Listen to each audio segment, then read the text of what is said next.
அலைகடல் ஓசையும் தாழை மடல் வாசமும் நீக்கமர நின்று நிலவும் கேசவன் புத்தந்துரை விளைநிலத்தில் பூத்த எம்மை வேறுபடாது மாறுபடாது மாசுபடியாது காத்து நேசக்கரம் நீட்டி நெஞ்சுரம் ஊட்டி கருணை உள்ளத்தை கனிவான செயலை கண்ணியமாய் புகட்டி தங்கத் தேர் திருநாளை விமரிசையாய் விரைவில் காண விருப்பம் வைத்த காருண்யமரவராம் அனைவருக்கும் அன்பராம் பகைவர்க்கும் நண்பராம் பார்ப்போர் கரம் குவிக்கும் எளிய உறவினராம் அனைவர் அகங்களையும் அன்புடனே கவர்ந்தெழுக்கும் எங்கள் மாசற்ற இருதய அன்னைக்கு எங்கள் நெஞ்சார்ந்த நன்றியினை பணிவோடு சமர்ப்பிக்கின்றோம்.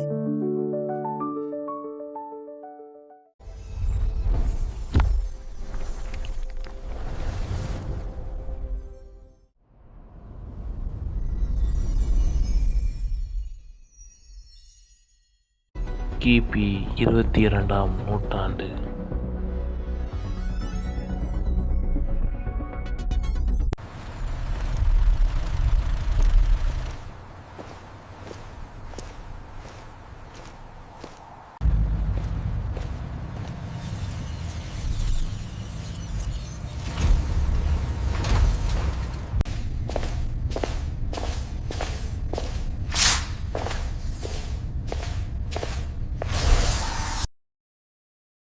Welcome director sir.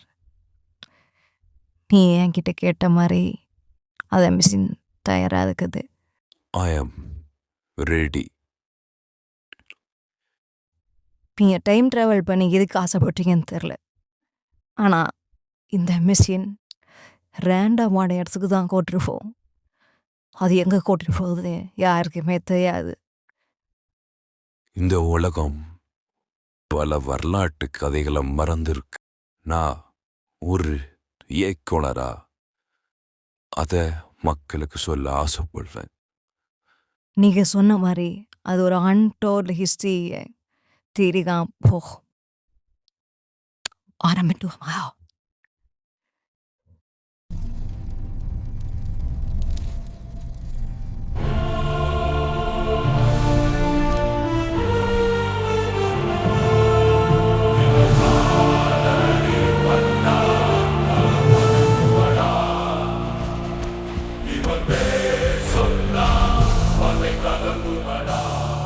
And this is where the story begins.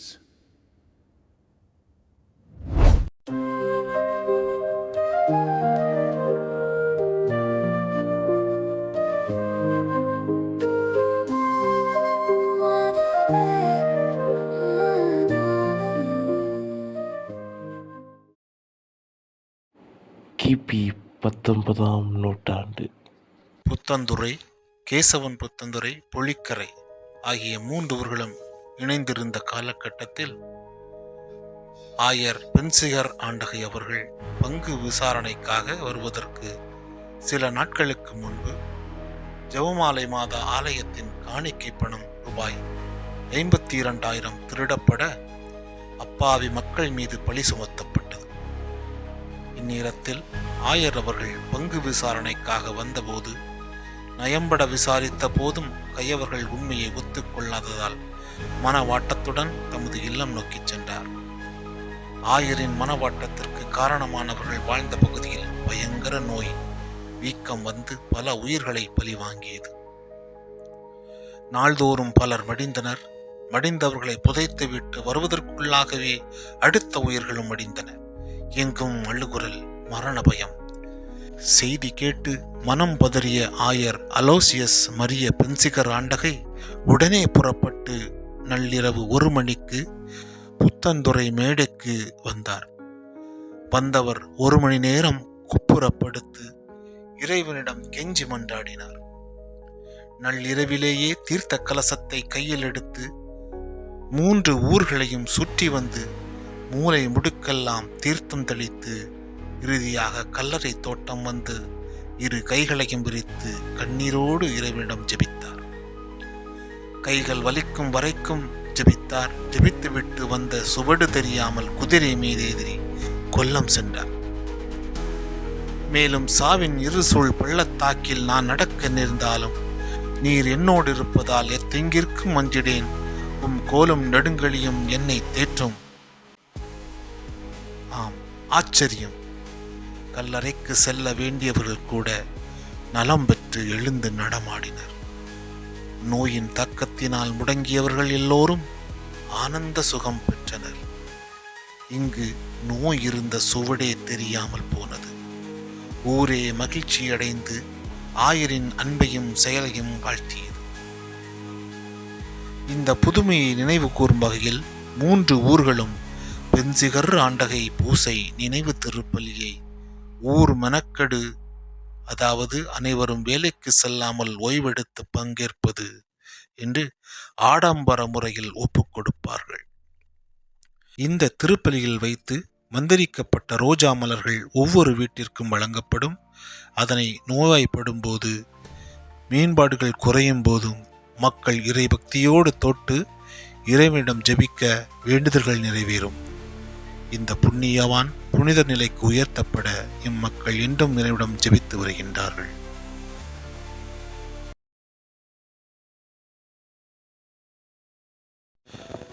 பன்னெடுங்காலங்களுக்கு முன் நமது ஸ்ரீ பத்மநாபன் புத்தந்துறை என்ற பெயரோடு இயங்கி வந்ததாகவும், அடுத்துதான் கேசவன் புத்தந்துறை என்ற பெயர் நாமம் சூட்டப்பட்டது என்றும் கூறுவர். பெயர் காரணத்துக்கு சுவையான கதை ஒன்றும் கூறுவர். மனம் பிடித்த மங்கையை கைப்பிடிக்க தடை நின்றார் தந்தை, மனம் பதைத்தார் இளவரசர். அவர்தான் திருவிதாங்கூர் சமஸ்தானத்தின் இளவல் கேசவன் என்பார். விருப்புக்கு மறுப்பு தெரிவித்த தந்தையின் அரண்மனையை துறந்து நம் ஊருக்கு வந்தாராம் இளவல். மகனை காணாது கலங்கிய தந்தை மகனது விருப்பத்தை நிறைவேற்ற சம்மதம் தெரிவித்து தேடும் முயற்சியில் இறங்கினார். இறுதியில் நம்மூரில் தக்க நலத்தோடும் பாதுகாப்போடும் வாழ்ந்த மகனை கண்டு மகிழ்ந்து நம் ஊருக்கு அவரது பெயரையே சூட்டி தனது மகனது விருப்பத்தையும் நிறைவேற்றினாராம். இவ்வாறாக ஸ்ரீ பத்மநாபன் புத்தந்துறை கேசவன் புத்தந்துறை என்ற பெயரை பெற்றதாம். கிபி 20ஆம் நூற்றாண்டு.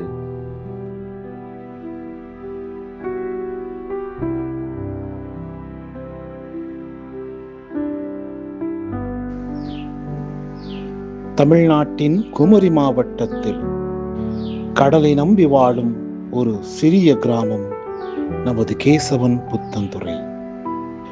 குடிசை வீடுகளும் பழமையான களிமண் வீடுகளும் நிறைந்த மகிழ்ச்சியான கிராமம் நமது கேசவன் புத்தந்துறை.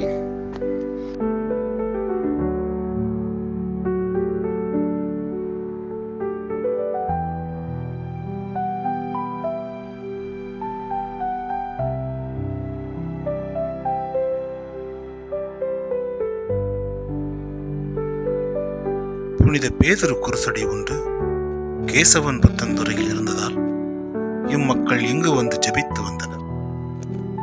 ஊரில் மக்களின் எண்ணிக்கை அதிகரிக்கவே பெரிதான ஆலய தேவை உணரப்பட்டது. ஆகவே இந்த குருசடியை ஆலயமாக மாற்றலாம் என்றும், நாமோ ஏழை, நம்மால் புதிய ஆலயம் கட்ட தேவையான நிதியை திரட்ட இயலுமா என்று பல்வேறு கருத்துகள் நிலவிய போதும் மக்களின் ஒருங்கிணைந்த கூட்டு முயற்சியுடன் 5 லட்சம் ரூபாய் செலவில் மரியாயின் மாசற்ற திரு இருதய அன்னை ஆலயம் கட்ட தீர்மானிக்கப்பட்டது. நம்ம கோயில் வேணும்னு ஆசைப்படுறோம். ஆசைப்படுறது மட்டும் இல்லை, அதை செய்யறதுக்காக முயற்சி செய்யணும். நம்மளால முடியும், நம்பணும். ஒரு கோயில் கட்டணும்னா கண்டிப்பா லட்சக்கணக்கில் ஆகும். நம்மளும் சின்ன ஊர், அது எப்படி முடியும்? நீங்க என்ன சொல்லுங்க, யாருக்கிட்ட வாங்குறீங்க? யார்கிட்ட கேட்கணுமா? என்ன நம்மளால முடியாதா? நம்மள வேலைக்கு போலையா? நம்மளால முடியும், அதை முதல்ல நம்புங்க. நம்ம ஊர்ல நம்மளே கோயில் கட்டுறோம். நேற்று கூட்டத்தில் பேசுன மாதிரி நம்மளாலையும் கோயில் கட்ட முடியும். நம்ம வருமானத்துல இருந்து ஆலயத்துக்கு ஒதுக்குனா கண்டிப்பா முடியும். முடிஞ்ச அளவு நம்ம ஊர்ல எல்லாரும் அவங்க வருமானத்திலிருந்து வாரத்துக்கு ஒரு நாள் வருமானத்தை கோயிலுக்கு கொடுத்தா கண்டிப்பா நம்ம கொஞ்ச நாள்களே கெட்டி முடிக்கலாம். நமது அண்டை ஊரா உடையப்பன் குடியிருப்பை சார்ந்த கட்டிட வடிவமைப்பாளர் திருமிகு சிவலிங்க நாடார் அவர்கள் நமது ஆலயம் கட்டுவதற்காக நமது முன்னாள் பெரியவர்களால் தேர்ந்தெடுக்கப்பட்டார். கடல் அலை பகுதியில் இருந்து சுமார் 500 அடி தொலைவில் நெடுஞ்சாலைக்கு வடக்கில் தென்னந்தோப்புகளின் நடுவில் ஆலயம் கட்ட இடம் தீர்மானிக்கப்பட்டது. 1/11/1954 அன்று அப்போதைய கோட்டாரமறை மாவட்ட ஆயர் மேதகு ஆங்கிசாமி அவர்களால் புதிய ஆலயத்திற்கு அடிக்கல் போடப்பட்டது. ஆலய கட்டுமான பணிகள் துவக்கப்பட்டு எத்தனையோ சோதனைகள், இடர்பாடுகள், நிதி நெருக்கடி ஏற்பட்ட போதும் ஏழை எளியவர்களான இம்மக்கள் தங்களது உணவில் பாதியை குறைக்க முன்வந்தார்கள். தங்களது வருவாயில் ஒரு பகுதியை ஆலயத்திற்கு கொடுத்தார்கள். கடும் புயல், கொடுமையான வெயில், பெரும் மழை காலங்களிலும் ஓய்வின்றி உழைத்தனர் நம் முன்னோர்கள்.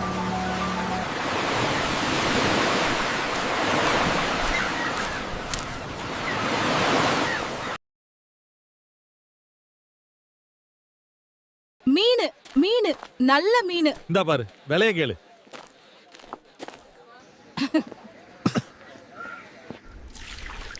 ஒன்பது ஆண்டுகள் பல கஷ்டங்கள் இருந்தாலும் தமது ஊரின் ஆலயத்திற்காக தாமே முன்வந்து கட்டுமான பணிக்காக கடுமையாக உழைத்தனர் நம் மக்கள்.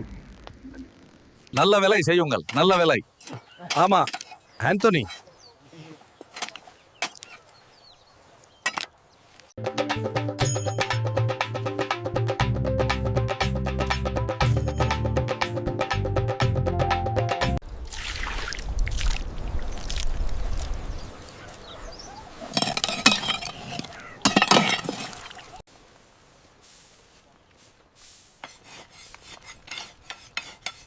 இவ்வாறு மக்களின் கடின உழைப்பால் 9 ஆண்டுகளாக ஆலயம் கட்டப்பட்டு 22/8/1964 அன்று அழகிய அன்னையின் ஆலயம் அர்ச்சிக்கப்பட்டது. மக்கள் ஆனந்த கண்ணீருடன் இறைவனுக்கு நன்றி செலுத்தினர்.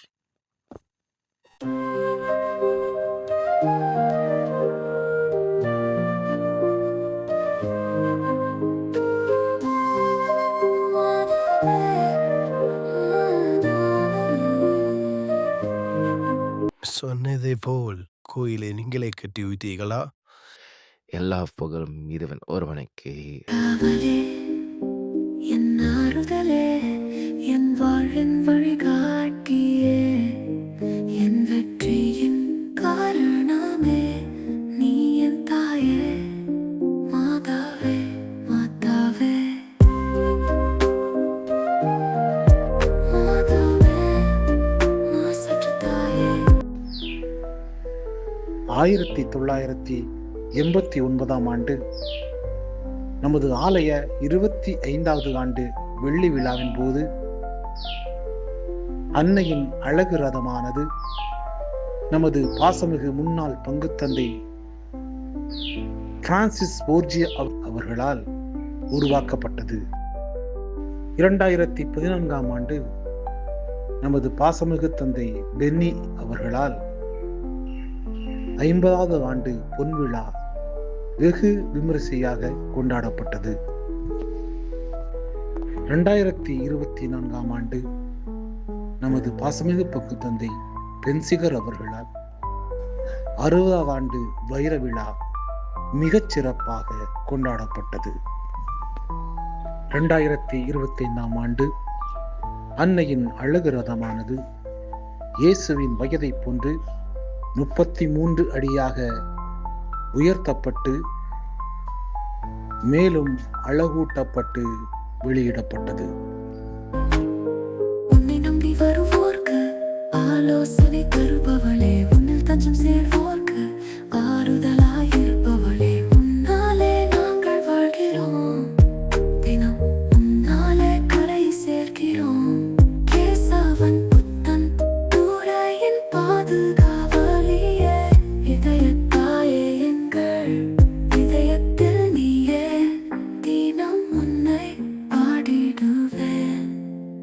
சற்று தாயே மாதாவே என் கவலை என் அருளே என் வாழ்வின் வழி காட்டியே என் வெற்றியின் காரணமே நீ என் தாயே மாதாவே மாதாவே மா சற்று தாயே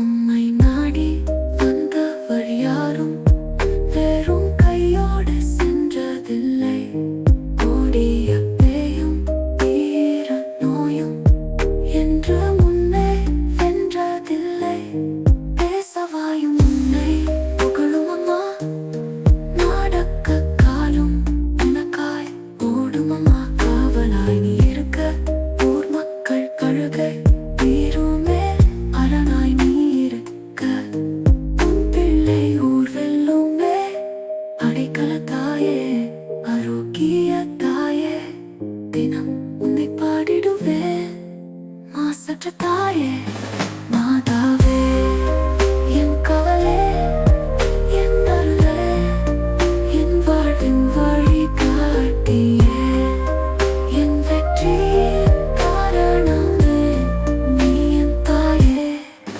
மாதாவே மாதாவே மாசற்ற தாயே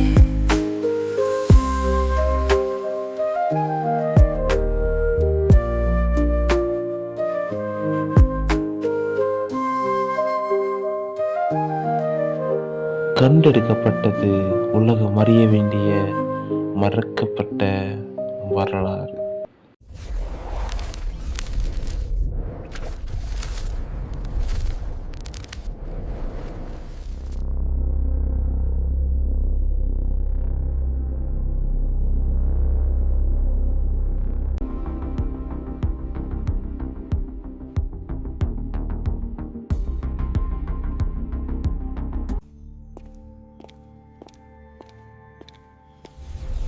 Now history will be known. தனி தீவாய் தவிக்கின்ற நம்மா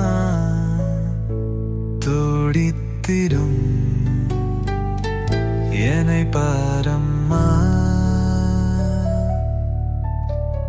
தஞ்சமன வந்தேனே உன் பாதம் நெஞ்சமதில் குறையுதே